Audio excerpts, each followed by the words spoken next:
Hello student, हम आज BA part first के विश्व के इतिहास पुस्तक के प्रथम अध्याय पुनः जागरण के ऊपर चर्चा कर रहे हैं।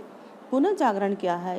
ये यूरोप के मध्यकाल के ऊपर है कि इस काल में बहुत अधिक अंधकार का युग तो हम नहीं कह सकते, लेकिन कुछ ऐसी परिस्थितियाँ उत्पन्न हुई जिसने मनुष्यों को चेतना युक्त बनाया, और ये चेतना ही पुनः जागरण कहती है।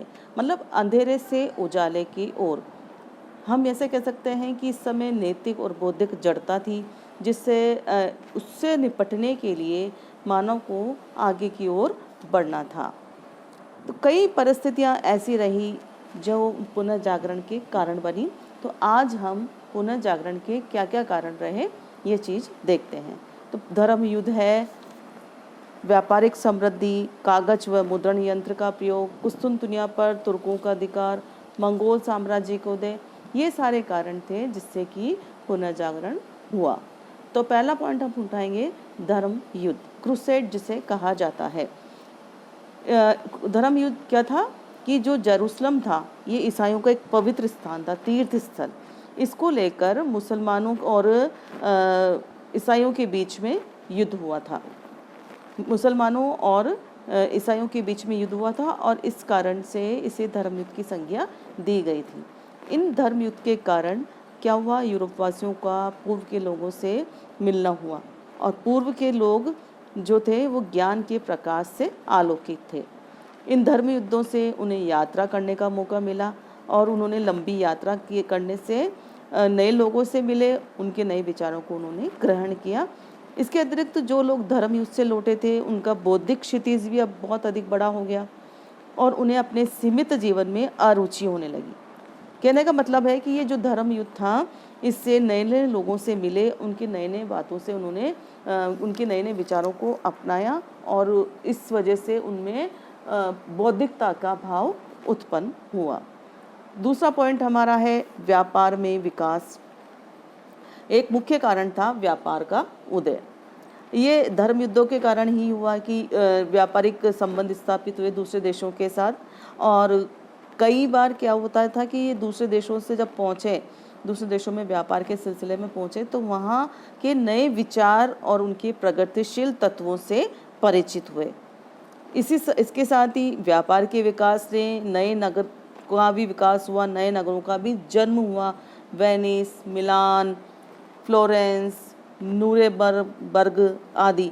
तो इन्होंने मनुष्य के जीवन को प्रभावित किया, और यूरोप के जो नगर थे अंतर्राष्ट्रीय व्यापार के केंद्र बनने लगे।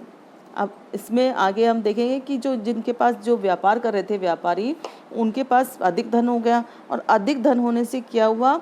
वह उनको विद्या का अध्ययन करने का मौका मिला। नहीं तो क्या था, मध्य युग में तो केवल जो पादरी थे उन्हें ही इसका अवसर मिलता था। अब जब आप पढ़ाई करेंगे या विद्या अर्जन करेंगे तो आपको पता चलेगा ना कि हमारा जीवन किस तरह से सिर्फ इस लोक तक ही नहीं है, बल्कि पारलौकिक भी है, इस जीवन के आगे भी कुछ है। तो ये सब जो था पहले सिर्फ पादरियों को इसका अवसर मिलता था। इसके अतिरिक्त जो व्यापारी थे, अब चूँकि अब समृद्ध हो चुके थे, तो उन्होंने चर्च की कड़वी आलोचना करके उनके महत्व को कम करने की कोशिश भी की, क्योंकि चर्च जो है सूद लेने को पाप मानता था, और व्यापारी क्या करते थे? सूद लेते थे। तो उन्होंने इस चर्च का विरोध किया। इसके बाद कागज और छापे खाने का भी आविष्कार हो गया।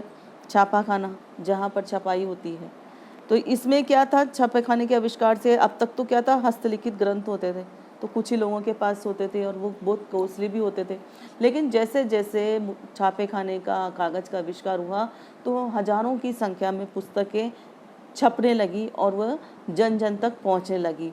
उन किताबों से लोगों को बहुत सी नई जानकारियां प्राप्त हुई।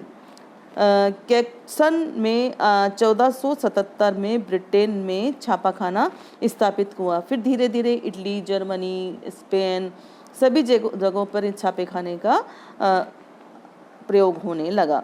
अब जैसे कि मैंने बताया कि धीरे धीरे ये कम महंगी पुस्तकें छपने लगी, तो लोगों के पास इसका ज्ञान प्राप्त होने लगा।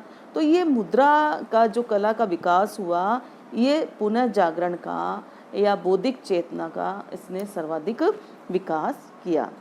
नेक्स्ट हमारा पॉइंट है कुस्तुनतुनिया पर तुर्कों का अधिकार। 1453 में तुर्कों ने पूर्वी रोमन साम्राज्य की जो राजधानी थी उस पर अधिकार कर लिया।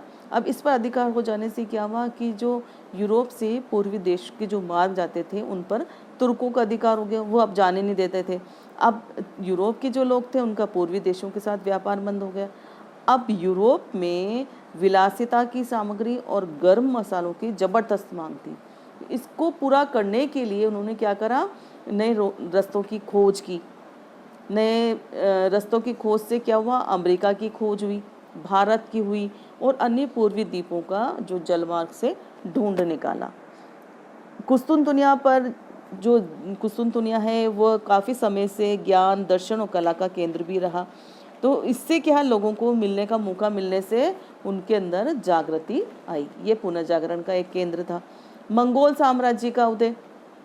मंगोल साम्राज्य, तो ये मंगोल क्या है, जो चंगेज खां था मंगोलियन, उसकी मृत्यु के बाद कुबलाई खान ने एक विशाल साम्राज्य की स्थापना की थी और इसमें उसने रूस, पोलैंड, हंगरी आदि पर भी अधिकार कर लिया था। और जो उसका दरबार था वो विद्वानों, धर्म प्रचारकों और व्यापारियों का केंद्र था।